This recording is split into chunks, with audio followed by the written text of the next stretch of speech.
नमस्कार, मैं हूं आशुतोष और आप देख रहे हैं पब्लिक फर्स्ट, सर्वदा भारतीय। भारत का चंद्रयान अब चंद्रमा पर पहुंचने जा रहा है और जब हम आपसे ये चर्चा कर रहे हैं उसके चंद घंटों के भीतर या कुछ कहे कि कुछ पलों के बाद ही, अब समय बहुत कम बाकी बचा है, शाम को 6:04 भारत में बुधवार का दिवस है, श्री गणेश का दिवस है और शाम को 6:04 पर इसकी सॉफ्ट लैंडिंग जो है शेड्यूल की गई है और इसरो के तमाम जो वैज्ञानिक हैं वो इस पर निगाहें बनाए हुए हैं। ये गणना इसरो के द्वारा की भी जा रही है लगातार और गणना की लगातार आपको खबरें भी मिल रही हैं, लेकिन साथ ही साथ भारत के सर्वाधिक जो पुरातन जो गणना कर्म है, जो शास्त्र है, वो है ज्योतिष शास्त्र। ज्योतिष शास्त्र भी इस गणना को बहुत ही गंभीरता से देख रहा है, आंकलन कर रहा है और अपनी अपनी गणनाओं के साथ में भविष्यवाणियां निश्चित कर रहा है।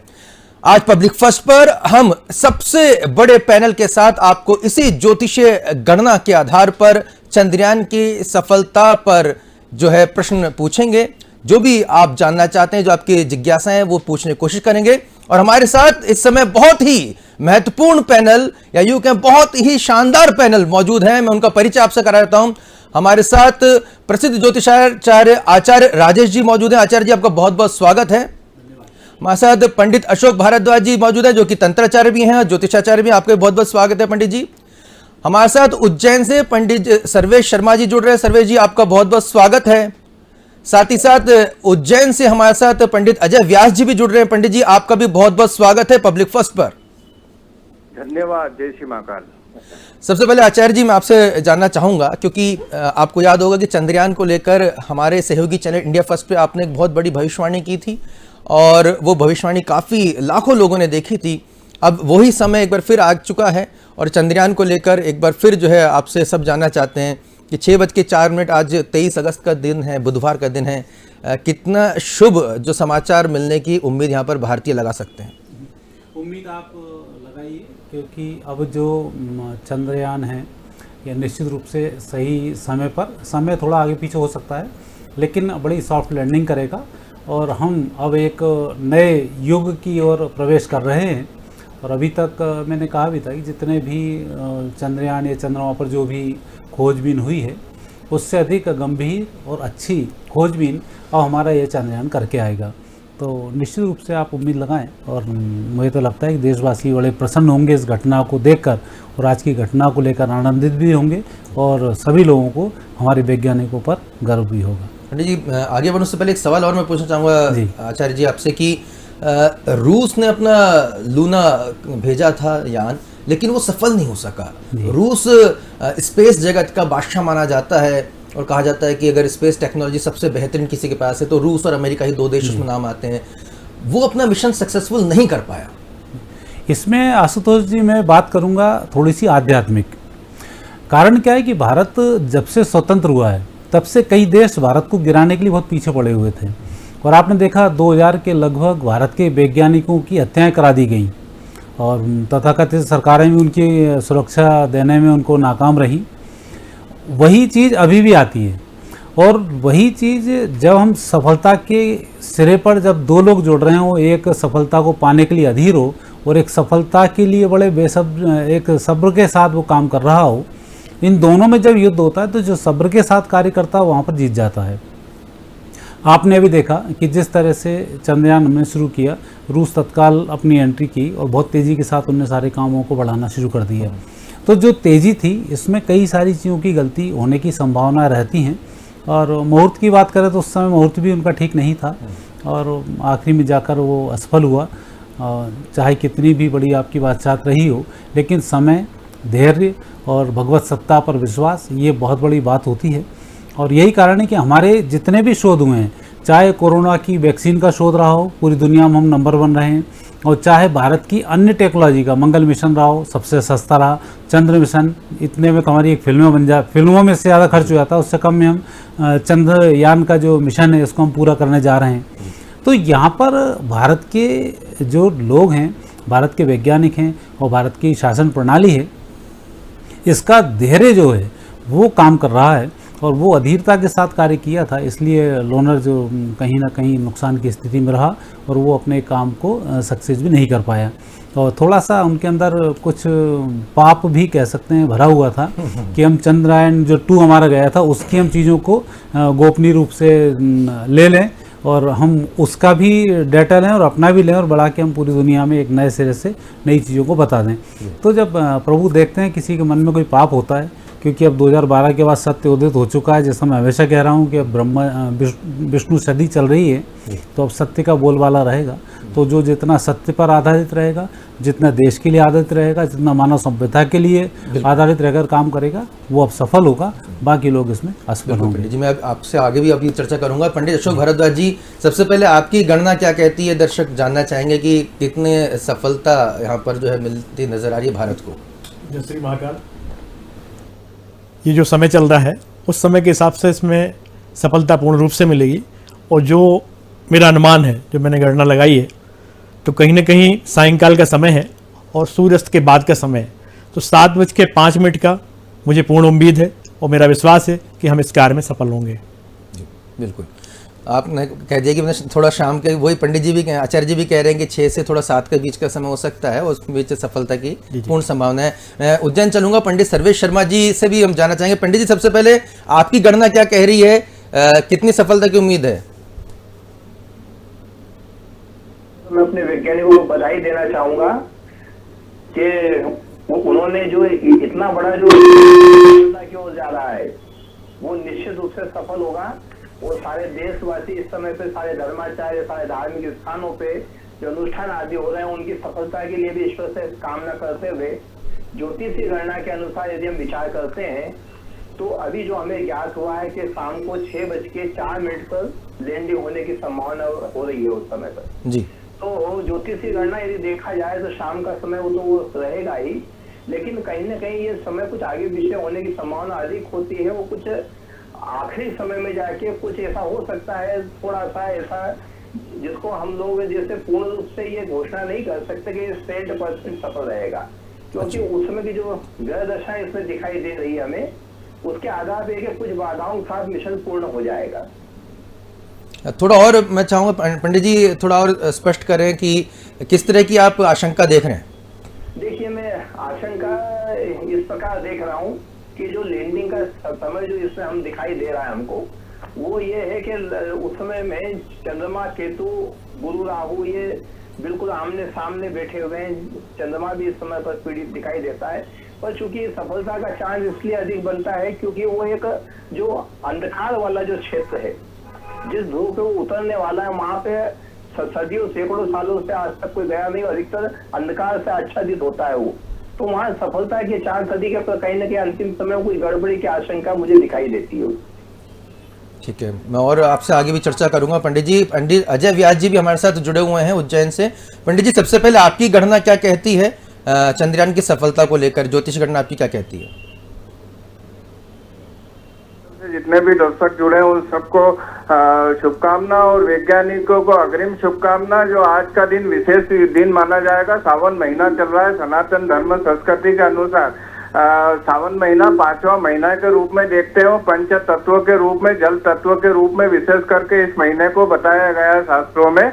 और चंद्र के मास में कर्क राशि के लग्न में ही एक जो अभियान जो बनाया गया इस यान का, ये निश्चित तौर पे सफल होगा, क्योंकि इस समय जो योग बन रहे हैं, जो ग्रह लग्न स्थितियां बन रही है, उसमें कर्क लग्न बन रहा है। जो कर्क लग्न के साथ में जो ग्रहों की स्थितियां बन रही है, उस अनुसार अगर देखें तो विशेष योग देखा जाएगा। जो इस हिसाब से यह गुरु और चंद्र की जो दृष्टि बन रही है, गजकेसरी योग के रूप में देखा जाए तो विशेष योग बन रहे हैं, जो मकर लग्न के हिसाब से इसमें बताया गया है। और साथ में इसमें केतु भी जो तुला राशि में आ रहा है, तो कुछ लोग केतु को अवरोध जरूर मानते हैं कि यह जो अभी जो हमारे विद्वान आचार्य बता रहे हैं कि कुछ अवरोध के बाद में सफल होगा, तो कुछ काम भी बहुत कठिन है। लेकिन ये जरूर है कि ये दक्षिण हिस्सा आता है, दक्षिण हिस्सा हम ग्रह मंगल के रूप में देखते हैं। और वर्तमान भारत की जो स्थिति दिख रही है, पिछले 3 वर्षों से भारत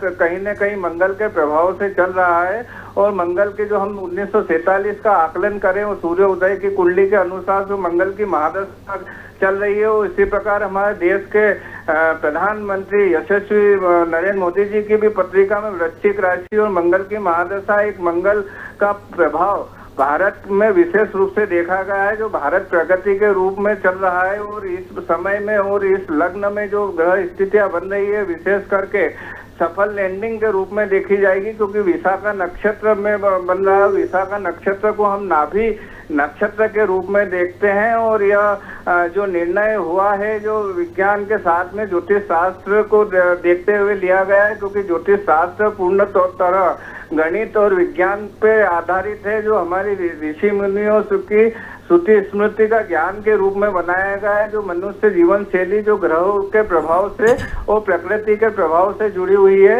इसलिए निश्चित तौर पे इस यान को हम सफल लैंडिंग के रूप में देखेंगे। आज इस यान जो उतर रहा है, और चंद्रमा चूंकि पृथ्वी से सबसे नजदीक है, जो 27 दिन में पृथ्वी की परिक्रमा कर लेता है, और जो चंद्रमा के बिगर पृथ्वी अधूरी है, और चंद्रमा का जल तत्व जो पृथ्वी पर है या समुद्र है, वो सब चंद्रमा की से ही है। इसलिए बिना चंद्रमा से सृष्टि या जीवन का चलना असंभव है।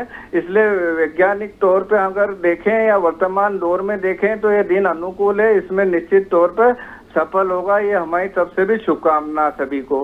अजय पंडित जी, आपने कहा है कि पूर्णतः सफल होगा ये पूरे मिशन भारत का? हाँ, पूर्णतः सफल होगा, क्योंकि दोनों ही दिन जो लिए गए हैं, आज का दिन भी वही नक्षत्र और वही तत्व के रूप में देख रहे हैं। इस यान को हम आज के दिन को विशेष रूप से देखा जाएगा, और साथ में यदि किसी कारणवश से अगर कुछ रहता भी है तो अगले जो 2 रोज बाद जो लिया गया वो दिन भी विशेष रूप से धनु राशि का चंद्रमा पूर्वाषाढ़ा नक्षत्र, वो वही नक्षत्र वो उसी प्रकार का तेज के रूप में देखा गया है और नाभि से संबंध रखता है। इसलिए यान सफल होगा, यह निश्चित तौर पे भारत के लिए गर्व की बात है, और भारतीय हर व्यक्ति के लिए गर्व की बात है। जो हमारे चंद्रमा को हम देखें तो नवग्रह में विशेष स्थान रखता है, भगवान शिव के मस्तक पर विराजित है, और चंद्रमा की पूर्ण कला के रूप में हम संसार में जितने भी जीवन चल रहा है वो बिना चंद्रमा के अधूरा देखा गया है। इसलिए इस चंद्रमा को हम ऋषिगत अत्रि ऋषि से उत्पत्ति के रूप में बताया गया है शास्त्रों में, जो ब्रह्मा विष्णु महेश भगवान जो अनुसुईया के पुत्र के रूप में स्वयं चंद्रमा ब्रह्मा जी के रूप में बताए गए हैं शास्त्रों में। और ये महीने विशेष रूप से इन नक्षत्र इन देवताओं से जुड़े हुए हैं, इसलिए आज का दिन निश्चित तौर पे सफल माना जाएगा। ठीक है पंडित जी, आप जुड़े रहिएगा। आचार्य जी, बहुत ही महत्वपूर्ण बात यहाँ पर पंडित अजय व्यास जी ने कही है। पंडित सर्वेश शर्मा जी का एक हालांकि आंकलन ये है कि थोड़ा आंशिक असफलता भी के भी योग बनते हैं, उनकी गणना के हिसाब से पढ़ रहे हैं। लेकिन हम ये भी जानना चाहेंगे कि चंद्रमा पृथ्वी के लिए कितना महत्वपूर्ण है, और भारत जो दक्षिण हिस्से का चयन क्यों किया गया है चंद्रमा का, और इसमें शास्त्र आपके क्या बताते हैं कि चंद्रमा का दक्षिणी हिस्सा किसका जो है परिचायक होता है, और यहाँ पर जो लैंडिंग करने का जो भारत ने विचार किया है उसके पीछे बड़ा रहस्य क्या है? रहस्य तो प्रकृति खुद ओपन करती है, और चंद्रमा वैसे ही मन का कारक है, तो चंद्रमा अपने आप ही आपके मन में इस तरीके के जानकारी उपलब्ध कराता है कि आपको करना क्या है। पृथ्वी के लिए चंद्रमा यदि नहीं हो तो ना हमारे लिए जड़ी बूटी मिलेगी, ना साग सब्जी मिलेगी, और हम उसके बिना मर जाएंगे। तो प्रकृति में यदि हम देखें कि पृथ्वी के लिए चंद्रमा का कितना महत्व है, तो ये तो महत्व सार्वभौमिक है कि बिना चंद्रमा के पृथ्वी पर जीवन की संभावनाएं नहीं की जा सकती। अब दूसरी स्थिति बनती है कि चंद्रमा के ऊपर अभी तक और देशों ने भी कदम रखा, और हर व्यक्ति की, हर वैज्ञानिक की एक उत्सुकता होती है कि दूसरे ग्रह पर है क्या। जैसे पहले हम चंद्रमा को चंदा मामा मानते थे, जब चंद्रमा पर प्रवेश किया गया, हालांकि चंद्रमा पर प्रवेश की बात रावण और कुंभकर्ण के संवाद में हो चुकी है। जब रावण युद्ध आ रहा था तो कुंभकर्ण से उसने कहा था कि यहाँ अपन चंद्रमा पे देख किसी दूसरे लोक पर जाकर अपनी जान बचाएं, तब उसने वहाँ उल्लेख किया है कि यहाँ पर राख और हवा के अलावा वहाँ कुछ नहीं है, इसलिए जो भी होगा अभी युद्ध हमें यही लड़ना है। तो शुरुआत वहाँ से है। और अभी हम दक्षिणी हिस्से पर जब जा रहे हैं तो हम किसी भी क्षेत्र में कहीं कोई तरक्की करें तो उसकी पूरी जानकारी हमारे पास होना चाहिए, क्योंकि उत्तरी ध्रुव की जानकारी अभी वैज्ञानिक रूप से कई देशों ने अपने अभियान चलाए हैं, तो उत्तरी ध्रुव की जानकारी तो लगभग वहाँ पहुँच चुकी है, और दक्षिणी ध्रुव की जानकारी वहाँ पर अभी नहीं है।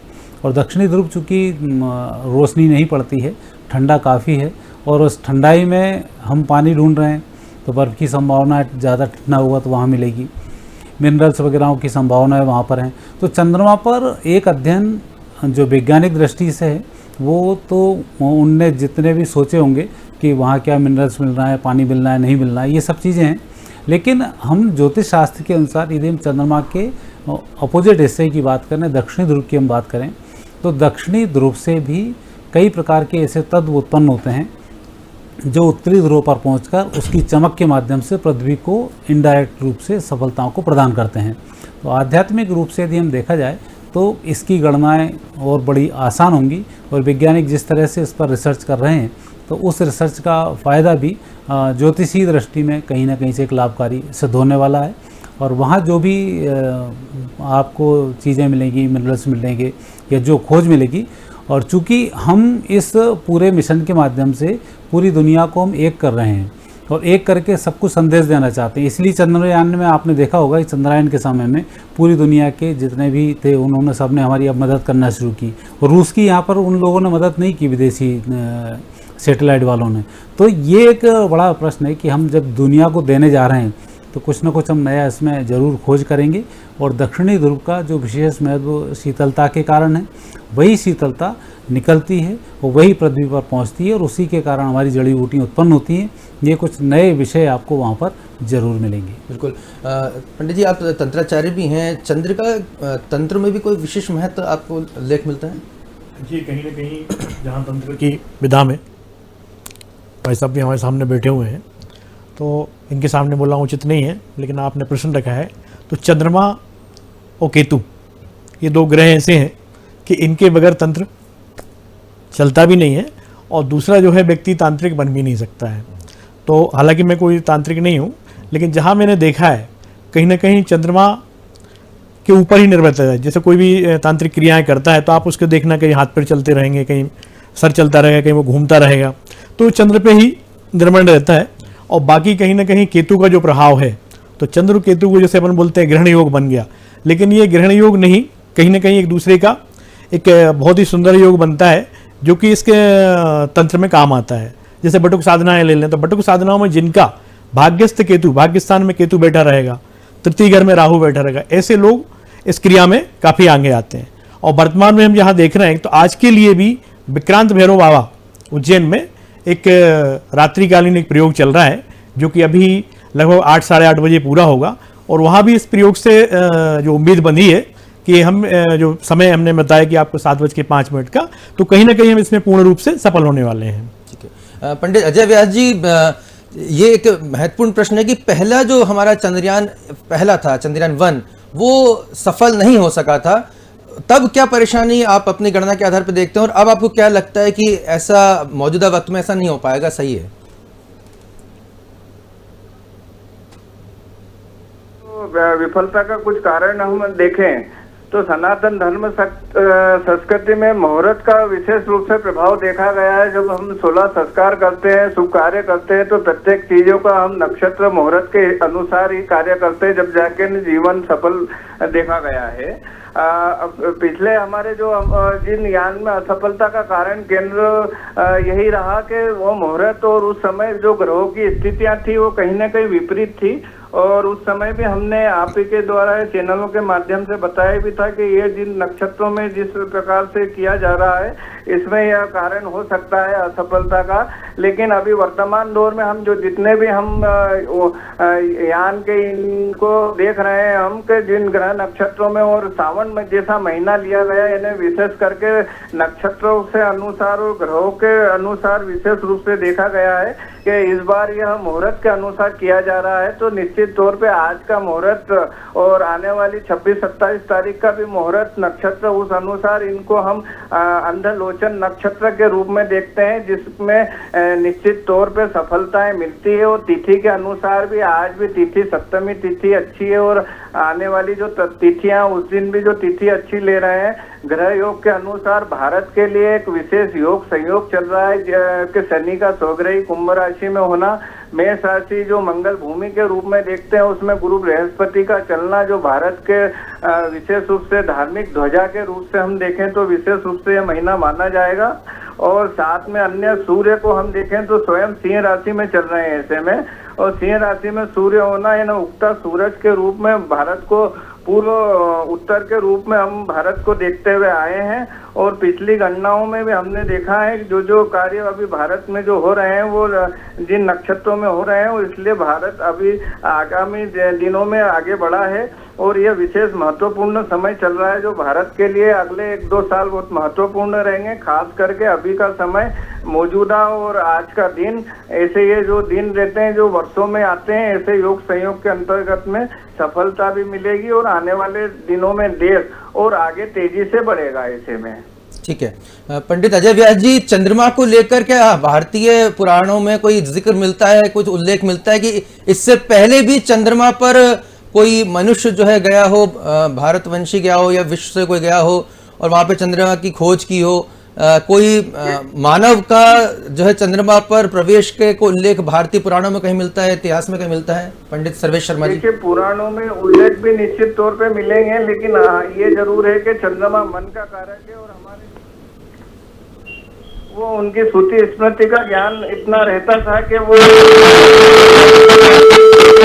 को करते थे तो उस यान के अंतर्गत में वो वहाँ पहुंच भी जाते थे। ये अलग बात है कि अभी एकदम से ये बताना मुश्किल होगा कि अभी कौन से ऋषि या ऐसे लोग गए हैं, लेकिन हाँ, अत्रि ऋषि का जो महत्व बताया गया है, जो चंद्रमा के रूप में उनके पुत्र हैं, तो ऐसे ऋषि मुनि अपनी तपस्याओं के बल पे वहाँ पे पहुंच जाया करते थे और उन स्थानों के जो भी प्राकृतिक स्रोत रहते थे उनको लाने की भी क्षमता रखते थे, इसलिए चंद्रमा को मन का कारक बताया गया। अभी अभी हमारे विद्वान आचार्यों ने भी चंद्रमा का उल्लेख कुछ जिस प्रकार से बताया है, उसमें हम चंद्रमा जैसे समुद्री ज्वार भाटा वगैरह भी जो आते हैं वो चंद्रमा से ही जुड़े हुए आते हैं। चंद्रमा चलायमान है, जितनी भी चीज चल रही है और सृष्टि का चलायमान होना आवश्यक है। सारे ग्रह विचरण कर रहे हैं जो सूर्य के आसपास नजदीक है, और जीवन का उद्देश्य हमें देते हैं, आदान प्रदान की स्थिति ग्रह देते हैं एक दूसरे को। ग्रहों के तत्वों से पृथ्वी तत्व को मिल रहा है। पृथ्वी पे 3 तत्व विशेष रूप से बताए गए, जो मनुष्य, जीव और प्रकृति, ये तीन ही का भरण पोषण ग्रहों से ही होता है। इसलिए हमारे सनातन धर्म में जितना प्रकृति को पूजा जाता है, इतना जीव की भी पूजा अर्चना समय अनुसार तिथि त्योहारों की होती हुई आई है। इसलिए चंद्रमा बिना अधूरी है सृष्टि, चंद्रमा का होना सभी के लिए आवश्यक है। और ये महीना जो मैं बार बार पहले भी उल्लेख कर रहा हूँ कि सावन का महीना बड़ा महत्वपूर्ण बताया गया है, जो 1 महीने का जो कारण ही इसलिए क्योंकि चंद्रमा से संबंध बताया गया है। और दक्षिण छोर पे भी आपने अभी हमारे विद्वान आचार्य जी से जो प्रश्न रखा था, तो दक्षिण का महत्व, मंगल का महत्व बताया गया है और रात्रिकालीन मंगल के प्रभाव देखने को मिलते हैं। इसलिए इस यान को संध्याकालीन प्रदोष काल में जो चयन जो समय का दिया गया है, उसके कई कारण है, जिसमें खाली तिथि नहीं, यहाँ पे नक्षत्र नहीं, यहाँ समय का भी, वो समय के अधिपति स्वयं महाकाल है जिनके मस्तक पे चंद्रमा है। ऐसे में आज के दिन और शाम के जो समय लेना, जिस लग्न में लेना, मकर लग्न में लेना, मकर लग्न सृष्टि की उत्पत्ति के रहस्यों से जुड़ी हुई है। और उस समय जो ग्रहों की जो पोजीशन बनी रहेगी, उसमें विशेष करके चंद्रमा जो आ रहा है वो राज्य पक्ष में आ रहा है। ऐसे में संभावनाएं पूरी है कि यान निश्चित तौर पे सफल होगा, चाहे वो आज लें या 26 तारीख को। हमें सफल होने से हमारी खुशी और हमें गर्व है और निश्चित तौर पे ये सफल होगा। हम उस रूप में उज्जैन से हम अग्रिम शुभकामना देते हैं। चंद्र का एक मंत्र है, चंद्रमा मनसो जात चक्षुषो सूर्यो अजायत सोता द्वाच प्राण च मुखात अग्निरजायत। अर्थात चंद्रमा मन का कारक है, सूर्य आत्मा का कारक है। इसलिए चंद्र का शास्त्रों में चंद्र सूर्य के बिना अधूरी है। और सभी धर्म में हमने देखा है कि चंद्र सूर्य को लिया गया है। इसलिए चंद्रमा और सूर्य का प्रभाव विशेष करके वैदिक काल में ज्योतिष अनुसार विशेष है, सभी कथा कहानियों में भी जिनका उल्लेख मिलता है। ठीक है आचार्य जी, चंद्रयान सफलता की यहाँ पे सभी आप जो भविष्यवाणी कर रहे हैं, इस सफलता के बाद क्या ये समझा जाए कि भारत विश्वगुरु बनने की राह पे अग्रसर हो जाएगा? चंद्रयान से विश्वगुरु? मैं आचार्य जी से ले लेता हूँ, अजय जी, मैं आचार्य अजय जी से पहले ले लेता हूँ, फिर आप भी बोलिएगा। जी आचार्य जी। तो विश्वगुरु बनने का संबंध इस चंद्रयान से तो नहीं है, लेकिन विश्वगुरु बनने का जो संबंध है वो भारतीय संस्कृति से है, क्योंकि आने वाले समय में जितनी भी सारी संस्कृति आपने देखी अभी तक, और जितने भी लोगों ने अपने अपने विचार रखे, कोई विज्ञान के रूप में लाया, कोई अज्ञान के रूप में लाया, तो उन सब चीज़ों का अब पतन होना निश्चित है। और भारतीय सनातन संस्कृति में जो भी बातें लिखी गई हैं, सनातन संस्कृति के जो भी संस्कार हैं, अब उन संस्कार की वैल्यू होना शुरू हो जाएगी, और उन वैल्यू की दम पर ही हम विश्वगुरु बनेंगे। विश्वगुरु भारत बने ना बने ये एक अलग बात है, लेकिन भारतीय संस्कृति पूरी दुनिया में फैलेगी और हर व्यक्ति भारतीय संस्कृति को स्वीकार करेगा, और यही स्वीकारोक्ति भारत को विश्वगुरु बनाने की ओर अग्रसर कर रही है। और इसमें आप और हम जितना होम डालें, जितने लोग मिलें, उतना ज़्यादा अच्छा है कि हम भारतीय संस्कृति को बहुत जल्दी से स्वीकार करना शुरू कर दें, तो वो मोहरा शहरा हमारे ऊपर भी बन जाएगा और हमें लाभ मिलेगा। बिल्कुल। पंडित अशोक भारद्वाज जी, चमत्कार को नमस्कार कहा जाता है। यहाँ पर भारत जो चमत्कार करने जा रहा है, चमत्कार मैं इसलिए कह रहा हूँ क्योंकि रूस का जो है लूनर मिशन फेल हो गया, उसके ठीक पीछे भारत का चंद्रयान जा रहा है, जो कि आप लोग के भविष्यवाणी के मुताबिक सफल होने जा रहा है। हमारे तमाम जो भारतीयों की शुभकामना भी साथ में, हमारे वैज्ञानिकों की परिश्रम भी उसके साथ में लगा हुआ है। तो क्या समझा जाए कि इस चमत्कार के बाद भारत जो है विश्व पटल पे एक अलग स्थान पाने में कामयाब हो जाएगा? देखिए, आप वर्तमान समय में 2014 के बाद से आप अनुभव करेंगे तो देश में चमत्कार ही हो रहे हैं जी, जिसकी हम उम्मीद नहीं कर रहे थे, वैसे वैसे चमत्कार आपको देखने मिल रहे हैं। और आने वाला जो समय है जो आप बता रहे हैं, तो जो मेरा एक मानना है कि विश्वगुरु वाली जो बात हम कर रहे हैं, तो 2031 तक हम उस स्थिति में आ जाएंगे कि कहीं ना कहीं विश्वगुरु बनने के बहुत करीब हम पहुंच जाएंगे। जो देश हैं, जिन देशों में हमारा आना जाना नहीं था, उन देशों से हमारे काफ़ी संपर्क हो गए हैं, और सब ज़्यादातर देश हमारा समर्थन इस समय करने लगे हैं। आने वाले समय में जब अगली सत्ता जो मोदी जी की आने वाली है 2024 के, उसमें तो हम कहीं ना कहीं बहुत एक अगले चमत्कार के रूप में प्रवेश करेंगे। और जहां अभी तो हमारा चंद्रयान का मिशन है, आने वाले समय में भी अन्य ऐसे कई मिशन हमारे सफल होंगे, ये हमें पूर्ण उम्मीद है। और चंद्रमा ऐसे चमत्कार कराएगा, चंद्रमा ऐसे चमत्कार कराएगा। पंडित सर्वेश शर्मा जी, भारत के लिए चंद्रयान किस हद तक जो है विश्व पटल पर महत्वपूर्ण भूमिका निभाने जा रहा है? इसके बाद, इस सफलता के बाद जो संभावित है, जो आप लोग भविष्यवाणी यहाँ पर जो कर रहे हैं, इस संभावित सफलता के बाद भारत का भविष्य परिदृश्य कैसे देखते हैं? देखिए, यदि चंद्रयान जो सफलता की ओर जा रहा है, तो ये तो निश्चित ही रूप से गौरव का विषय है। लेकिन विश्वगुरु वाली जो बात है, तो विश्वगुरु के संबंध में जब हम बात करते हैं, उसमें ज्ञान और विज्ञान दोनों ही शामिल होते हैं। लेकिन ये तो निश्चित है कि चंद्रयान सफल होने के बाद भी भारत जो है वैज्ञानिक दृष्टि से तो विश्व का सिरमौर बनने जा रहा है। तो निश्चित रूप से वैज्ञानिक हमारी प्रतिभा का, हमारी जो प्राचीन प्रज्ञा है, ऋषि परंपरा है, उन सभी का लोहा निश्चित रूप से मानेंगे। पुराणों में भी हम देखते हैं तो उस समय के ऋषि आदि जो होते थे, एक ग्रह से दूसरे ग्रहों पे जाने का उल्लेख हमको मिला है, वो हम लोगों को पढ़ने में आता है। और गुरु परंपरा से हमने ऐसा सुना भी है कि ऋषियों में गुरु सामर्थ हुआ करता था तपोबल के कारण। और वर्तमान में हम लोग जो हमारा विज्ञान है, रॉकेट के माध्यम से और हमारे ज्ञान के माध्यम से जो चंद्रयान आज पहुंचने वाला है, तो वैज्ञानिक दृष्टि से भारत सिरमौर होने वाला है सभी का। जी बिल्कुल, यही प्रश्न पंडित अजय व्यास जी से मैं लेना चाहूंगा। पंडित जी, भारत का आप ये चंद्रयान के बाद का जो दौर है, जो समय है, वो कैसे देखते हैं?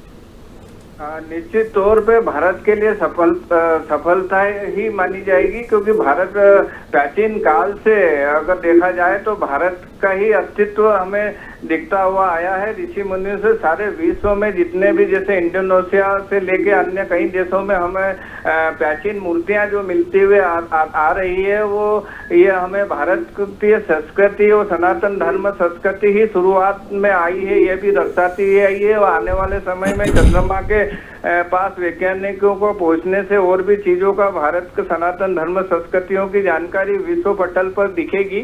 और चंद्रमा पे अगर हमारी विजय हो रही है आज, तो निश्चित तौर पे विश्व विजय के रूप में भारत देखा जाएगा। जो आने वाले समय में भारत इन्हीं सालों में, क्योंकि हम यहाँ पे सिर्फ हम चंद्रयान को नहीं देख रहे हैं, हम भारत में अन्य चीजों को भी देखें तो पिछले 5-6 सालों में भारत बहुत तेजी से प्रगति पे आया है। और चंद्रमा मन का कारक है, मन की इच्छाएं पूरी करता है। तो यहाँ अगर चंद्रयान सफल हो जाता है तो ये मान लेना चाहिए कि भारत ही सभी देशों के लिए देखा जाए तो शुरुआती दौर से आगे प्रतिनिधित्व करता हुआ आया है। वो भारत के प्रतिनिधित्व से और सनातन धर्म के संस्कारों से विश्व का कल्याण करने के लिए भारत अग्रसर रहता है, तो सभी के लिए अच्छा रहेगा।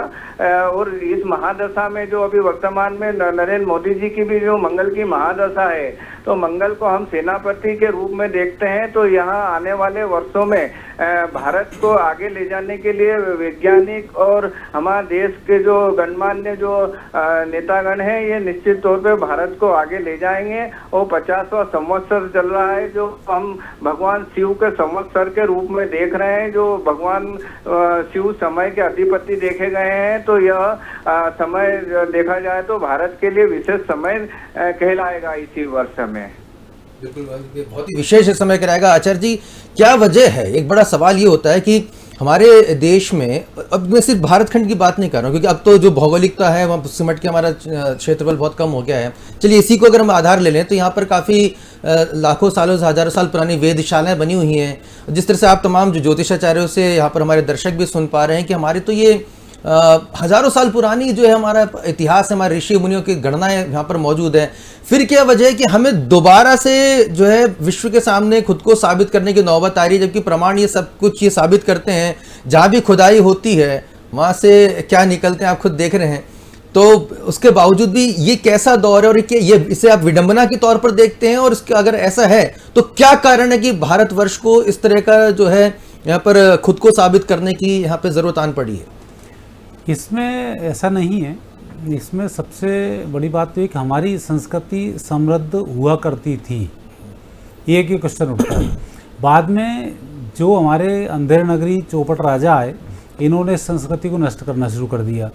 फिर प्रकृति ने नए स्वरूप बदले, और स्वरूप बदलने के साथ साथ जो हम एक श्रद्धा के रूप में, योग ध्यान के रूप में जब हम उस छलांग को लगाते थे, जब वैज्ञानिक रूप से सिद्ध करने की उसको आवश्यकता हुई, और विज्ञान निश्चित रूप से जो बढ़ा, उसमें पश्चिमी संस्कृति का बहुत बड़ा योगदान रहा।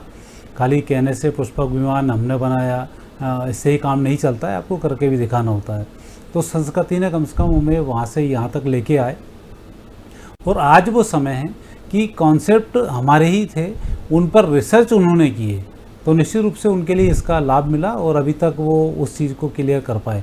लेकिन आज जब हम पढ़ लिख कर वापस हम इस स्थिति में पहुंच चुके हैं, तो हम अपने उन ग्रंथों की तरफ पीछे देखते हैं, हमारी वर्तमान संस्कृति को देखते हैं, और भविष्य के लिए हम छलांग लगाने की बात करते हैं। तो हमारी पुरानी संस्कृति और ये नई सभ्यताएं, इन दोनों से मिलकर हम आने वाली जो सभ्यता में प्रवेश कर रहे हैं। इसलिए भारतीय जो संस्कृति है वो सिरमौर बनने जा रही है, क्योंकि आप इस विज्ञान की दम पर भी बहुत कुछ नहीं कर सकते, और उस वाले विज्ञान की दम पर भी आप कुछ नहीं कर सकते। वो कॉन्सेप्ट रहेगा, ये आपका कर्म रहेगा, और उसके अनुसार आपको फल मिलेंगे, तब हम आगे बढ़ेंगे। तो इसीलिए भारत अब इन तीनों चीज़ों को लेकर चल रहा है, तो हम इसमें विश्व विजय करने वाले हैं। और आने वाले समय में जो हमारे कॉन्सेप्ट वेदों में और ग्रंथों में लिखे गए हैं, वो उनका अब हम यहाँ पर क्लियर करने वाले हैं। बिल्कुल। अशोक भारद्वाज जी, जो दौर यहाँ पर गुजर रहा है, बहुत ही निश्चित तौर पर भारत में एक साथ कई परिवर्तन हम देख रहे हैं। विश्व में तो खैर परिवर्तन हो ही रहे हैं, लेकिन जहाँ विश्व में अशांति और युद्ध के बादल हम देख रहे हैं, लेकिन वहीं दूसरे भारत लगातार यहाँ पर प्रगति पथ पे आगे बढ़ रहा है। इससे आप किस तरह से देख रहे हैं? देखिए, कहीं ना कहीं जब प्रगति होती है तो साथ में दुश्मनी भी बढ़ती है। अभी हम वर्तमान में जहाँ देख के चल रहे हैं, तो जिन देशों से हम काफ़ी पीछे चल रहे थे, हमारे पास सारी ऊर्जा थी, इसके अलावा मशीनरी भी थी, लेकिन उनका उपयोग नहीं हो पा रहा था। लेकिन 2014 के आने के बाद हमारे देश में किसी प्रकार की कार्य प्रणाली आप ले लो, शासन से, प्रशासन से, या आप युद्ध क्षेत्र में आप वो ले लें, कहीं भी वैज्ञानिक उसमें ले लीजिए आप, तो सब लोग खुल गए हैं। और भारतीय जनता पार्टी की सरकार बनने के बाद केंद्र में आप ये देखिए कि उनको निर्णय लेने में किसी से पूछना नहीं पड़ रहा है, कि कोई भी अगर निर्णय लेना है चाहे वो सेना के उसमें आप देख लीजिए, या केंद्र सरकार के निर्णय में आप देख लीजिए, या जहाँ जहाँ पर जो वैज्ञानिक काम कर रहे हैं तो उनको पूछने की आवश्यकता नहीं पड़ रही है, वो अपनी तरह स्वतंत्र हैं। और इसी स्वतंत्रता का परिणाम है कि हम प्रगति के पथ पर आगे बढ़ रहे हैं। और आने वाले समय में हमें एक मौका जो आने वाले मोदी जी के लिए मिल रहा है, जो जैसे ही मिलेगा तो हम काफ़ी प्रगति कर जाएंगे और हमारा सारे देशों में बोलते हैं जैसे एक नंबर पर, तो कहीं ना कहीं प्रतिभाशाली देश है हमारा और एक नंबर पर हम आने की ओर बढ़ रहे हैं। और 2031 तक हम भारत देशवासी का आशीर्वाद है, देश की जनता का आशीर्वाद है, केंद्र की सरकार अगर ऐसे ही बनी रही तो हम एक नंबर पर आएंगे और विश्व गुरु कहलाएंगे। बिल्कुल। पंडित सर्वेश शर्मा जी, इस ऐसे समय पे आज जब चंद्रयान की सफलता जो है निश्चित मानी जा रही है, सभी लोग यहाँ पर शुभकामनाएं प्रेषित कर रहे हैं। भारत के प्रधानमंत्री ब्रिक्स सम्मेलन में हिस्सा लेने पहुंचे हुए हैं और वहां पर विश्व के प्रमुख जो देश हैं जिसमें रशिया भी शामिल है और चीन भी शामिल है, वो भी वहां पर उनके जो राष्ट्राध्यक्ष वहां पर मौजूद हैं। वहां पर हमारे देश के प्रधानमंत्री नरेंद्र मोदी वहां पर जो है मौजूद हैं और कमोबेश जब चंद्रयान के लैंडिंग का वक्त आएगा तो वर्चुअली प्रधानमंत्री नरेंद्र मोदी वहां से जुड़ेंगे भी। क्या संदेश वहां पर जाएगा? क्योंकि जिस शत्रुता की बात यहाँ पर पंडित अशोक भारद्वाज कर रहे हैं, तो रशिया के मन में भी तो देखिए ये आएगा कि भाई इस देश को, भारत को तो हम हथियार को सप्लाई किया करते थे, हमने ही इनको तो तमाम टैंक दिए, हमने इनको जो है तमाम तरह के हथियार मुहैया कराए, आज ये हमसे आगे बढ़ गया है। और आज कहीं ना कहीं शर्म का विषय तो आएगा, ये लज्जा तो आएगी रशिया को कि अगर भारत का चंद्रयान सफल हो जाता है और उनका मिशन फेल हुआ, जिस पीछे से एकदम से उन्होंने हमला ही जैसा किया था कि देखिए तुम तो धीरे धीरे आ रहे हो, हम तो तेजी से आगे बढ़ गए। तो किस तरह का जो है विश्व के जो राष्ट्राध्यक्ष वहां पर मौजूद हैं, उनके मन मस्तिष्क पे भारत के लेकर क्या प्रभाव पड़ेगा?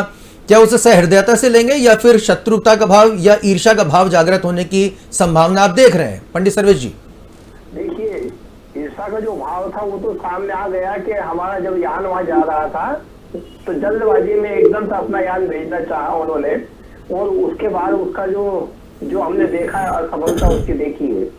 दूसरा, जब वो सफल होता हुआ देखेंगे जब इसको, तो निश्चित रूप से उन्हें ईर्ष्या की बजाय इससे सीख लेना चाहिए। तो और इसके साथ ही हम लोग भी अपने जो भारतीय वैज्ञानिकों की प्रतिभा का लोहा मनाने में निश्चित रूप से सफलता भी मिलेगी हमको इसके साथ ही। पूरे देश का गौरव बढ़ाने वाली घटना है जो 6:04 पर घटेगी शाम को। तो जितने भी देश में उपस्थित रहेंगे उन्हें आत्ममंथन की आवश्यकता है, न कि ईर्ष्या करने की आवश्यकता है। ठीक है। अजय व्यास जी, हालांकि एक आदर्श परिस्थिति यहाँ पर पंडित सर्वेश शर्मा जी ने बताया कि ऐसा होना चाहिए, लेकिन क्या वाकई में विश्व समुदाय, खासतौर पर हमारे जो शत्रु देश हैं जिसमें चीन एक प्रमुख देश है जो भारत की प्रगति से बहुत ही ज्यादा जलता है, और न केवल जलता है बल्कि वो आक्रमण का भाव भी रखता है, तो चंद्रयान की सफलता से जो समीकरण बदलेंगे आने वाले दिनों में, वह किस तरह से देखते हैं? खासतौर पर चीन और पाकिस्तान के दृष्टिकोण से मैं पूछ रहा हूं। अजय व्यास जी। जी, अगर चंद्रयान सफल होता है आज, तो निश्चित तौर पे विश्व के लिए भारत अग्रसर माना जाएगा। और यदि चंद्रयान सफल होता है तो कहीं न कहीं चीन और रूस के लिए भारत को आगे बढ़ता हुआ देखना, उसके लिए भारत को एक शत्रु के रूप में देखा जाएगा कि चीन भारत को आने वाले समय में शत्रु के रूप में देख सकता है। लेकिन हम अगर ये देखें तो पिछले सालों में भी भारत ने प्रगति करी है, और चंद्रयान के सफल होने के बाद में और भी भारत के साथ में अन्य देशों के साथ होना, खास करके पश्चिमी देशों का भारत के साथ होना, आने वाले समय में अमेरिका के राष्ट्रपति बाइडेन जी भी उज्जैन भारत में आ रहे हैं, तो देखा जाए तो अगले 1-2 सालों में भारत प्रोग्रेस में देखा जाएगा। और चीन का जो हम राशि भी देख रहे हैं, ग्रहों की स्थितियां देख रही है, तो कहीं न कहीं चीन अब शनि के प्रभाव से ग्रसित होगा और अगले 2025 में चीन को कुछ बड़ा नुकसान होने के योग दिख रहे हैं हमें। और भारत हम आने वाले देशों में आगे बढ़ता हुआ दिखेगा। जो माननीय प्रधानमंत्री जी की पत्रिका में जो वृश्चिक राशि और मंगल की महादशा विशेष रूप से प्रभावशाली है, जो अभी हम बात भी कर रहे थे, अभी जो मंगल के प्रभाव दक्षिण भारत में आज ही के दिन मोदी जी का होना और चंद्रमा का का यान भी दक्षिण की तरफ जाना यह कहीं न कहीं संकेत करता है कि मंगल का प्रभाव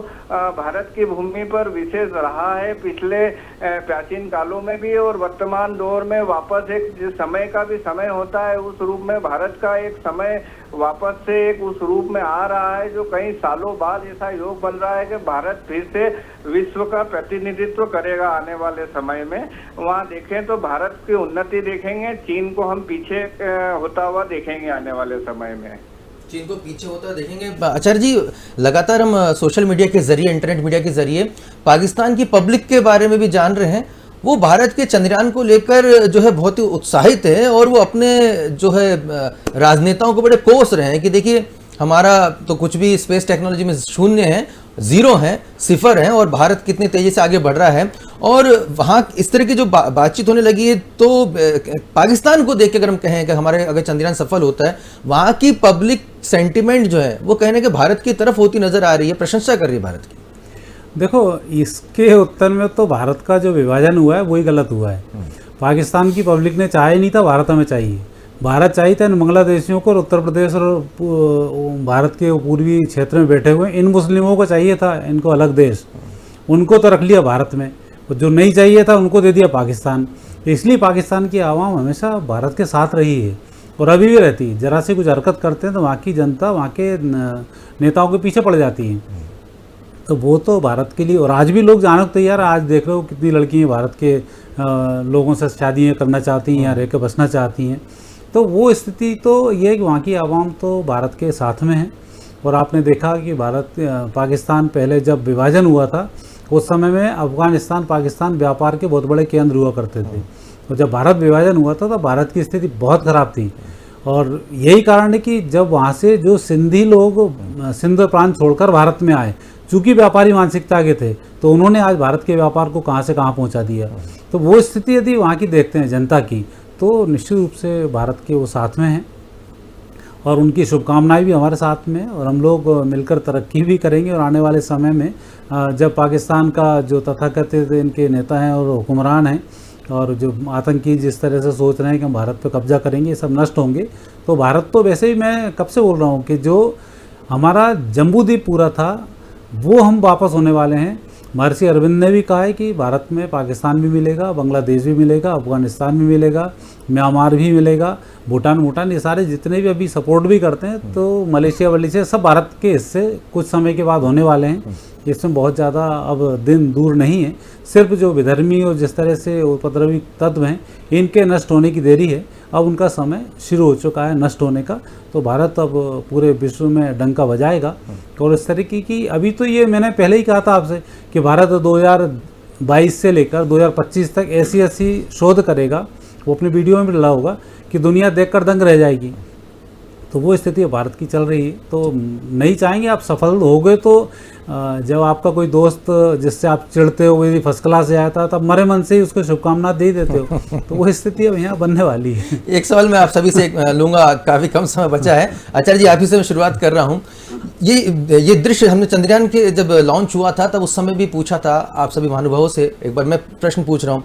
उस दृश्य की कल्पना कीजिए जब चंद्रयान को जो लॉन्चिंग से पहले हमारे वैज्ञानिक तिरुपति जाते हैं, वहां पर जाकर पूजा अर्चना करते हैं और भगवान से इस मिशन के सफल होने की प्रार्थना करते हैं, कामना करते हैं। और इससे पहले कभी अगर हम देखें तो ये एक ऐसा दौर भी था जब मंदिर जाने से परहेज किया जाता था। मैंने कल ही अजीज कुरैशी साहब का इंटरव्यू किया था, जो कि पूर्व गवर्नर रहे। उनका कहना था कि नेहरू जी ने तो कभी पूजा को लेकर प्राथमिकता नहीं रही, ये ऐसा कब क्यों हो रहा है, ये ऑन रिकॉर्ड उन्होंने बोला। और उन्होंने कई संस्मरण भी बताए जहाँ पर नेहरू जी ने पूजा पाठ से परहेज किया। ये कौन सा भारत आप देख रहे हैं जहां पर देश के प्रधानमंत्री मंदिर जाते हैं? अगर विश्व के किसी दूसरे देश में भी कोई मंदिर होता है तो वहां भी वो जाते हैं और बाकायदा पूजा अर्चना करते हैं। अक्सर हम देखते हैं कि अगर किसी भी राज्य की भी विजिट पे हो जाते हैं तो वहां का जो सबसे प्रसिद्ध मंदिर रहता है वहां वो बाकायदा पारंपरिक वस्त्रों में जाकर जो है पूजन करते हैं। और अब आप हमारे देश के जो साइंटिस्ट हैं, वैज्ञानिक हैं, जो माना जाता रहा था, इस तरह का हमें पूर्वाग्रह कर दिया गया था कि अगर आप वैज्ञानिक दृष्टिकोण रखते हैं तो आपको मंदिरों से दूर रहना है, अगर आप वैज्ञानिक दृष्टिकोण रखते हैं तो आपको तिलक नहीं लगाना है, अगर आप वैज्ञानिक दृष्टिकोण रखते हैं तो आपको भारतीय प्रधान से दूर रहना है, और अगर आपको वैज्ञानिक दृष्टिकोण रखना है तो बिल्कुल खुलकर कहें तो सनातन की जो बात करते हैं उससे आपको दूरी बनानी है। ये किस तरह का बदलाव आप देख रहे हैं इससे मौजूदा वक्त? तो जवाहरलाल जी की यदि बात की जाए तो वो तो बोलते हैं मैं एक्सीडेंटल हिंदू हूँ, कर्म से मैं मुस्लिम हूँ, और जो मेरे को संस्कृति मिली वो ईसाई संस्कृति मिली है। और जहाँ तक तो उन्होंने संस्कृत के बारे में एक स्टेटमेंट भी दिया था कि जिस भाषा को मैं भुलाना चाहता हूँ उस भाषा की तुम बात क्यों करते हो। किसी पत्रकार को उन्होंने इस बेस पर डांटा था। तो उस व्यक्ति से ये उम्मीद रखना है कि भारतीय संस्कृति के बारे में वो कुछ जानता हो, इसकी संभावनाएं जीरो हैं। और ये व्यक्ति को उसकी बात भारतीय संस्कृति को लेकर जवाहरलाल जी कभी बीच में लेके नहीं आना चाहिए, क्योंकि उनका इससे कोई लेना देना ही नहीं रहा। और दूसरी स्थिति है कि समर्थ को नहीं दोष गुसाई। उस समय में स्थिति ये थी कि ये लोग इतने बड़े चढ़े थे कि लोग इनके दबी जबान में बात करते थे, अब हिंदू की बात नहीं करेंगे, रामायण की बात नहीं करेंगे, वेद की बात नहीं करेंगे, वो एक डर था। आज हम जब समृद्ध हो गए तो अब हम दूसरे व्यक्ति को अपनी बात मनवाने के लिए आगे आ सकते हैं। हमारी शक्ति उनको बात मनवाने के लिए बाध्य करेगी, और हम झूठा बाध्य नहीं करेंगे। आप संस्कृति में आइए और देखिए हमारी वैज्ञानिकता। पहले वैज्ञानिक बोलते थे तिलक लगाओगे, तिलक में क्या विज्ञान है। आज का वैज्ञानिक बोलता है तिलक का एक अपना एक विज्ञान है, जनेऊ का अपना एक विज्ञान है, राखी का अपना एक विज्ञान है। और पूरी दुनिया अब इन त्योहारों को मना रही है। होली कहीं नहीं मनता था, भारत में होता था, आज मुस्लिम कंट्रीज़ों में होली मन रही है, आज ईसाई कंट्रीज तो होली मना ही रहे हैं। तो ऐसे हमारे जो जितने त्यौहार थे, इन त्योहारों की वैज्ञानिकता, अब विज्ञान जब चरम पर आया तब उसने सोचना शुरू किया कि इसमें कुछ विज्ञान छिपा हुआ है। क्योंकि हमारे यहाँ जो संस्कृति थी, उस संस्कृति को नापने के विज्ञान के पास कोई यंत्र ही नहीं थे, तो वो कहाँ से इस चीज़ को टैली करेंगे। अब जब यंत्र आने शुरू हो गए तो भारत की जो पद्धतियाँ हैं इनको वैज्ञानिक रूप से प्रूफ करने का समय आया है। और चूँकि हमारी संस्कृति है, हमारा विज्ञान है, तो उनसे ज़्यादा हम इसको जानते हैं, और इस विज्ञान से हम उसको प्रूफ करने में बड़ी आसानी रहेगी। और हम ये अब करना शुरू कर दिए हैं। इसलिए आज सद्भावनाओं का भी अच्छा असर पड़ता है। चंद्रयान जब हम छोड़ रहे हैं तो चंद्रयान से पहले हम भगवान से भी प्रार्थना करते हैं, चाहे भगवान का कुछ रोल हो ना हो, लेकिन हमारी एक मनोभावना है कि वहाँ भी एक अर्जी लगानी चाहिए। जब हम हमारा कर्म कर रहे हैं तो कर्म का जो फल दाता है उसकी शरण में भी एक बार हमें जाना चाहिए। और यही हमारे कारण है कि जहाँ अभी आपने देखा जिसने पूजन पाठ नहीं की वो फ्लॉप हुआ। आज हम जिसकी करके सारी स्थिति पहुँच रहे हैं, तो आज लगभग उस स्थिति में, और हम बहुत अच्छी स्थिति में पहुँच रहे हैं और उसमें हम सफल भी होंगे। उसमें हमारी पूजन पाठ, हमारी मन स्थिति, हमारा अंतर्मन, भगवान के प्रति श्रद्धा, प्रकृति के प्रति श्रद्धा, हर मनुष्य जाति के प्रति श्रद्धा, प्राणी मात्र के प्रति श्रद्धा, ये बहुत मायने रखती है, और जो अब धीमे धीमे प्रूफ होती जा रही है। बिल्कुल। पंडित जी, अशोक भारद्वाज जी, तंत्र को लेकर एक ऐसा दौर भी रहा है कि तांत्रिकों को देखते थे ऐसा कहता कि साहब ये फिल्में बनती थी, पिक्चरें बनती थी, उसमें सीरियल बनते थे, और कि साहब ढोंगी बाबाओं को अगर दिखाना है तो तांत्रिक, अगर अज्ञानी दिखाना है किसी को तो झाड़ फूक वाले बाबा। और फिल्मों में कैरेक्टर ऐसे गढ़े जाते थे कि कोई इन बाबाओं के पास गए तो रेप कर देते हैं ये लोग, गलत काम करते हैं। ऐसी स्थिति में वो दौर आपने देखा है, और अब ये बदला हुआ दौर जहाँ पे तंत्र की को एक विज्ञान के तौर पर, साइंस के तौर पर देखने का दृष्टिकोण बदल रहा है। ये किस तरह का बदलाव आप देख रहे हैं, उसकी क्या वजह आप मानते हैं? आपने बहुत अच्छा प्रश्न पूछा है क्या कि पहले का जो समय था तो इसे एक डरी हुई सोच थी और एक षड्यंत्र था। आपने ये देखा पुरानी फिल्में, आप कोई भी उठा के देख लीजिए कि किसी फिल्म में किसी मुसलमान को उनने बनाया है कि साहब ये तांत्रिक बेकार है, कभी उसको पिटते हुए बताया है। ये आपने उसे देखा कि कोई मुसलमान मौलवी है जिसको कभी दिखाया है नहीं। एक ये षड्यंत्रकारी मिशन चल रहा था फिल्मी दुनिया का, जो कि अब इसमें वर्तमान समय में मतलब बर्बादी की ओर है। ये उसी का परिणाम है। तो इन लोगों ने क्या है कि जो भी डायरेक्टर थे, ये लोग डरे हुए थे या जो भी था, एक षड्यंत्र के तहत ही एक हिंदू व्यक्ति को, जो कोई भी बाबा रहता है या संत रहता है या महात्मा रहता है, उसको नेगेटिव छवि दिखाते थे। लेकिन वर्तमान में आप ये देखिए कि तंत्र की जो विधा है, आज बड़े बड़े देशों के जो लोग हैं वो भी भारत में आकर पीताम्बरा बगलामुखी दलखेड़ा आ रहे हैं, हवन करा के जा रहे हैं। आप ये देखिए कि यहाँ के चमत्कारिक जो स्वरूप हैं तंत्र में, हमारे बाबा जो कि नीम करोली वाले जिन बाबा हमें बोलते हैं, साक्षात हनुमत स्वरूप माने जाते हैं। वहाँ पर भी फेसबुक का जो मालिक है आता है, अरबों खरबों के घाटे में रहता है, आज वो फल फूल रहा है। तो कहीं ना कहीं तंत्र की विधा जो है किसी प्रकार से कोई नुकसानकारक नहीं है। और आज भी तंत्र के मामले में तंत्र का सिर्फ इतना सा प्रभाव रहता है कि आपको जल्दी कोई चीज़ चाहिए तो वो तांत्रिक प्रयोग द्वारा आपको मिल जाती है। और जो प्रयोग सात्विक तरीके से तंत्र में करते हैं वो हमेशा सफल हो रहे हैं, और जो अन्य जो ढोंगी तरीके से कर रहे हैं, जनता को लूट रहे हैं, उनका मैं कुछ भी नहीं कह सकता हूँ। उनका भी अवंत आना शुरू हो गया है, क्योंकि जनता अब जागृत हो गई है। भारतीय सनातन संस्कृति का जो अभ्युत्थान, लोक कल्याण हो रहा है, तो लोग जाग रहे हैं। और आने वाले समय में तंत्र में और वेद में कोई अंतर नहीं बचा है। तपस्या का परिणाम है, कि अगर आपको किसी तांत्रिक मंत्र से जल्दी कोई सिद्धि चाहिए तो आप तंत्र मंत्र कर लीजिए, और आपको सात्विक कर्म करना है तो आप कर लीजिए। अभी हमारे ये छोटे भ्राते ही देख लीजिए आप, धीरेन्द्र शास्त्री, कहीं ना कहीं धीरेन्द्र शास्त्री जी के पास जो भी हैं क्रियाएं हैं तो कहीं ना कहीं वो तंत्र की क्रियाएं हैं, आज वो चमत्कारिक रूप से चल रहे हैं। अन्य जो भी है, ऐसा आने वाला जो समय है ये 5 साल के अंदर ऐसे, जैसे धीरेन्द्र शास्त्री जी हैं, अन्य जो संत महात्मा हैं और पंडित जी वो अपना पांडेश्वर सरकार है, ऐसे काफ़ी लोग हमारे देश में ऐसी चीज़ों को लेके आने वाले हैं और काफ़ी चमत्कार के रूप से आने वाले समय में चमत्कार आपको दिखाई देंगे। पंडित सर्वेश शर्मा जी, वैसे किसी मजहब का, रिलीजन का नाम नहीं लेना चाहिए, लेकिन अगर हम कंपेयर कर लें, तुलना कर लें, तो इसमें बिल्कुल ये फैक्ट है कि कुछ मजहब में पृथ्वी को चपटी माना गया है। और आज ही मैं एक दैनिक अखबार पढ़ रहा था, उसमें संस्मरण आया था कि 16वीं सदी में चर्च के द्वारा एक शख्स को इसलिए जलाकर मार दिया गया यूरोप में, इटली में, क्योंकि उसने कहा था कि पृथ्वी गोल है, जो कि चर्च की विचारधारा से विपरीत थी। और अखबार के अनुसार जुलाई माह यानी कि पिछले महीने ही चर्च द्वारा इसमें सार्वजनिक माफी भी मांगी गई कि उनसे गलती हुई है, ये उन्होंने इसमें दृष्टिकोण रखा है। मैं आपसे ये प्रश्न इसलिए पूछा पंडित सर्वेश शर्मा जी, क्योंकि आप उज्जैन में रहते हैं, वहां पर वेदशाला का निर्माण हो चुका है। ये कैसी विडंबना है कि जहां पर भारतवर्ष के ग्रंथों में ऋषियों ने, मुनियों ने हजारों साल पहले गणनाएं करके लिख दी, और अभी तो हम चंद्र की बात कर रहे हैं वैज्ञानिक दृष्टिकोण से। अगर ऋषि मुनियों के हिसाब से देखें तो पूरे मिल्की वे यानी कि आकाश गंगा के हर जो क्षेत्र की गणना की गई है, विस्तार पूर्वक बताया गया है। हालांकि ये भी सत्य है कि विधर्मियों द्वारा इन किताबों को, इन पुराणों को, इन पोथियों को जला दिया गया, जिसकी वजह से काफी ज्ञान जो हमारा नष्ट हो गया, भ्रष्ट हो गया। आप आने वाले समय में किस तरह का समय देखते हैं? सनातन की ओर से मैं पूछ रहा हूं प्रश्न कि किस तरह से सनातन का प्रभाव बढ़ सकता है, जिस तरह से भारतीय मान्यता जो है सुदृढ़ हो रही है। जी, मैं आपने जो प्रश्न किया है इसका स्टेप बाय स्टेप वो जो भी है उसका जवाब देता हूँ।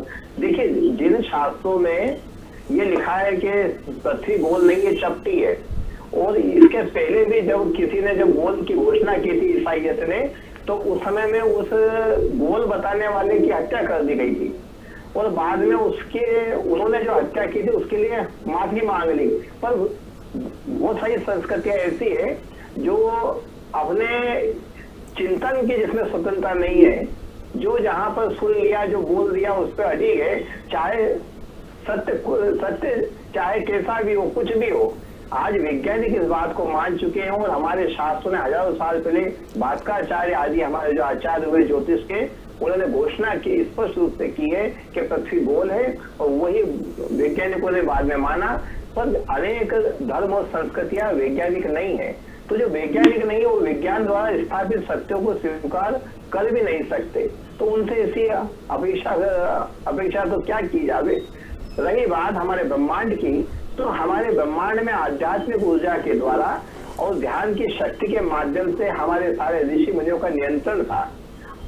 वर्तमान समय जो है ये भारतीय संस्कृति का एक क्रांतिकारी समय है, इसके उत्थान का एक समय है। पहले जो वैज्ञानिक होते थे, जैसा कि आपने कहा था कि जो यदि आप वैज्ञानिक हो तो आपको हाथ में गंडा नहीं पहनना है, आपको जो भारतीय प्रतीक है इनसे दूर रहना है, तो ये वैज्ञानिकता नहीं थी, ये भारतीयता की संस्कृति और धर्म का अनादर करना, उसको कहीं ना कहीं नीचा दिखाने की कोशिश थी, जिसमें वैज्ञानिकता की आड़ ली जाती है। वर्तमान में जब अभी चंद्र मिशन जब आरंभ हुआ था, तो इसको आरंभ करने के पहले वैज्ञानिक धार्मिक स्थानों पर गए, वहां जाके उन्होंने प्रार्थनाएं की। वर्तमान में भी अभी एट प्रेजेंट भी हम आज के दिन भी अनेक धार्मिक स्थानों पर प्रार्थनाएं, ईश्वर के प्रति प्रार्थनाएं कर रहे हैं, हवन आदि हो रहे हैं। तो ये तो हमारी संस्कृति रही है कि समस्त कर्मों को ईश्वर के अधीन मानना और उसकी सफलता के लिए ईश्वर से हमें प्रार्थना करना। तो ये जो विरोध था पहले, ये भारतीय संस्कृति का सनातन मत स्थापित होने वाला है। बिल्कुल। अजय व्यास जी, अंतिम प्रश्न मैं आपसे ले रहा हूं, और ये इसी का ही जो तमाम जो चर्चा है उसका जुड़ा हुआ है कि जिस संस्कृति की हम बात कर रहे हैं उसमें तमाम जो विषय विमर्श किए गए हैं वो संस्कृत भाषा में हैं। भारत की तमाम जो तकनीक कह लें या भारत के तमाम जो ज्ञान कहें वो संस्कृत भाषा में है। लेकिन पूर्व में पिछले कई दशकों की हम बात करें तो ये दर्शाया गया कि अगर आपको मॉडर्न बनना है और अगर आपकी सोच को आक्रामक रखना है, आगे बढ़ाना है, तो आपको अंग्रेजी आनी चाहिए, अंग्रेजी भाषा का ज्ञान होना चाहिए। ज्ञान का मतलब ही अंग्रेजियत है, ज्ञान का मतलब ही अंग्रेजी भाषा है। और फिल्में भी बनती थी, इसमें कहा था करे आपका देश में तो जो है गोबर की पूजा होती है, गाय की पूजा होती है, और दुनिया कहां से कहां जा रही है। इस तरह के डायलॉग वो राइटर लिख लिख के देते थे, और बड़ी अच्छी डिलीवरी करने के लिए एक्टिंग स्कूल से पढ़ पढ़ के लोग जाके एक्टिंग भी कर करके आते थे पर्दे पर कि साहब देखिए दुनिया कहां से कहां पहुंच गई है और आप यहीं कहीं रखे हैं। कुछ परिवर्तन अब आप देख रहे हैं कि कहीं ना कहीं अब इस अंग्रेजी मानसिकता में कोई परिवर्तन अब होता देख रहे हैं। आने वाले समय में आपकी गणना क्या कहती है, और संस्कृत भाषा का प्रभाव क्या विश्व पे बढ़ेगा?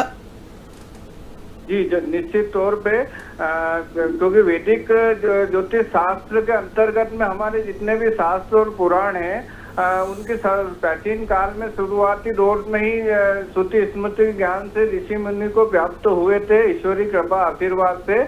और संस्कृत के मंत्रों से ही यंत्रों के प्रकट होना और संस्कृत के मंत्रों से ही मनोकामना सिद्ध होना, उस प्रकार से ऋषियों ने जिस प्रकार से वेद पुराणों में बताए, जो हमारे वेद है, ऋग्वेद, यजुर्वेद, सामवेद, अथर्ववेद, यह वेद अगर देखें तो हम दिशाओं के अनुसार बताए गए 10,000 मंत्रों से ऋग्वेद बना है, जिसमें से यजुर्वेद का प्रादुर्भाव हुआ है, और ऐसे ही सामवेद और अथर्ववेद का भी प्रादुर्भाव हुआ है। यह सब वेद मनुष्य जीवन शैली को दर्शाते हैं। जो हमारा जो शास्त्र है वो वैज्ञानिक रूप से शास्त्र है, और बाकी की जो भाषा है जो प्राचीन कालों में जैसे जैसे युग परिवर्तन हुए, तो जहाँ भाषा का अभाव हुआ वहाँ यह अन्य भाषा के रूप में अंग्रेजी भाषा का जो प्रकट हुआ एक सरल भाषा मानी गई है। और अधूरा ज्ञान एक जो रहता है उस रूप में आने वाले वर्षों में बाद में जो लोगों को प्राप्त हुआ, उस अधूरे ज्ञान को उन्होंने इस प्रकार का वो माना इन्होंने, जिसमें महत्वपूर्ण है कि हमारा जो ज्ञान है, जो ऋषि मुनि का ज्ञान लेने में वर्षों हजारों वर्ष लगे, और जब जाके न वो ज्ञान मिला, और आज के लोग उसको जल्दी से जल्दी लेने की होड़ में इस ज्ञान से अलोप होते गए, और उन्होंने सरल ज्ञान के रूप में अंग्रेजी भाषा जैसे ज्ञान को लेना चालू कर किया। और उन्हें पश्चिमी देशों ने कहीं न कहीं हमारी जो हमारे देश की संस्कृतियों के ऊपर इनने एक प्रकार से घात किया, उसे मिटाने की कोशिश की। लेकिन ऐसा शास्त्रों और ईश्वरी कृपा से जो ज्ञान मिला है उसे समय अनुसार वापस भारत को मिला है। इसीलिए कालजयी प्रवर्तक महाकाल पलायन, इस प्रकार से ज्योतिष शास्त्र में मंत्र उल्लेख मिलते हैं कि जब जब सृष्टि में प्रलय हुआ है तो उस संस्कृति को वापस से भारत से ही, भारतीय संस्कृति से ही, और उज्जैन जैसे स्थानों से, जो तीर्थ स्थान में जैसे 12 ज्योतिर्लिंग की स्थापना भी हमारे सनातनी शंकराचार्य पीठों द्वारा की गई थी, वो कहीं न कहीं उसी उद्देश्यों के आधार पे की गई थी कि वापस से उस ज्ञान से वापस सृष्टि की उत्पत्ति और फिर से मनुष्य जीवन शैली प्राप्त हो, उस रूप में वापस एक समय वापस आया है। इस समय को हम विगत कुछ वर्षों में देख रहे हैं। हमने कोरोना काल के पहले भी कोरोना जैसी बीमारियों के बारे में हमने संदेश दिया था। जो हमारा 27-25 दिसंबर 2019 को एक ग्रहण आया था, सूर्य ग्रहण के, जो हमने नासिका के थ्रू श्वसन तंत्रिका से कुछ कारण बनेंगे और उससे ये कालजयी कुछ कारण से ये बीमारी आएगी, लेकिन भारत इस पे विजय प्राप्त करेगा। और इसका मुख्य कारण योग, प्राणायाम, अध्यात्म और आयुर्वेदिक जैसी चीजें बनेगी। और उसी के आधार पे पिछले 2 वर्ष में हम देखें तो जहां दवाई अपनी जगह देर से आई, लेकिन कहीं न कहीं आयुर्वेदिक और हमारे योग, प्राणायाम, अध्यात्म से, मनोशक्ति से ही भारत विजय हुआ है। और उसी दौर को हम देखें तो वापस से संस्कृत भाषा का उद्गम फिर से प्रारंभ हुआ है। जिन अंग्रेजों ने इल्तुतमिश के हमले से पिछले 1000 सालों से हमारे धर्म शास्त्रों पे जो हमला किया, जिन शास्त्रों को जलाया गया था, लेकिन प्रभाव के रूप में फिर वापस से कई जगहों से वापस इकट्ठे होने लगे हैं। और निश्चित तौर पे वापस संस्कृत ही मुख्य भाषा के रूप में कहलाएगी, जो आने वाली इस मंगल की महादशा में ज्ञान के रूप में हम ईश्वर जो मानते हैं, वो संस्कृत रूपी ज्ञान से ईश्वर की प्राप्ति और मनुष्य जीवन शैली जो दर्शाई गई है उसी रूप में है। जो हमारा सनातन धर्म, संस्कृति कोई धर्म नहीं है, यह एक ज्ञान, ऐसा ज्ञान है जो विज्ञान रूपी है। और ये वसुदेव कुटुंबों का हम भारतीय संस्कृति में देखते हैं, उस रूप में देखा गया है।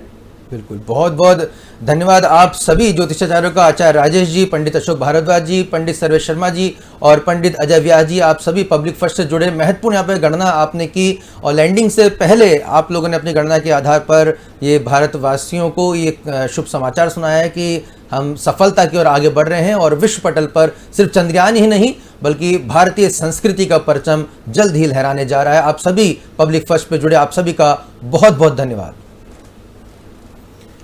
तो दर्शकों, आपने देखा कि किस तरह से भारतीय ज्योतिष ज्ञान ने, भारतीय ज्योतिषाचार्यों ने पूरे चंद्रयान को लेकर बड़ी भविष्यवाणी कर दी है और साफ तौर पर कह दिया है कि जो भारत का जो चंद्रयान है पूरी तरह सफल होगा। अब इस बात पे भी गौर कीजिएगा कि इसका नाम लूनर नहीं है, इसका नाम मून नहीं है, इस यान का नाम है चंद्रयान। ये जब अमेरिका का जो अंग्रेजी बोलने वाला शख्स या इंग्लैंड का अंग्रेजी बोलने वाला शख्स भी अगर बोलेगा तो भारत का चंद्रयान ही बोलेगा, उच्चारण उसे ही ठीक करना पड़ेगा, हमें उसके लिए आसान शब्द लूनर नहीं करना पड़ेगा। यही भारतीय संस्कृति की विजय है और कहीं ना कहीं इसी से आपको गर्व की अनुभूति होगी कि भारत किस तरह से आगे बढ़ रहा है और इसमें आप सभी भी अपना योगदान देना लगातार जारी रखें। देखते रहिए पब्लिक फर्स्ट, सर्वदा भारतीय।